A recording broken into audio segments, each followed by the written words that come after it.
researchers will. My dear Alma, the fact you have received this letter is both a joy and a sadness for me. I could not even talk to you because of that guy in the sunglasses. Alma, be calm and read this.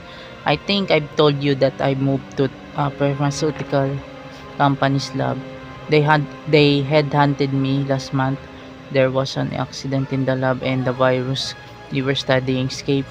All my colleagues who were affected by the virus are dead. To be accurate, they become the living dead. They still wander around. Some of them are knocking on my room door desperately right now, but there's no sign of intelligence in their eyes.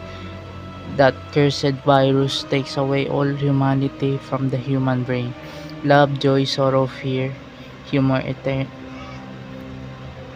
eternally, and Alma.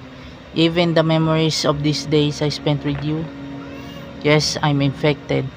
I did everything I could, but I could only delay the progress by a few days.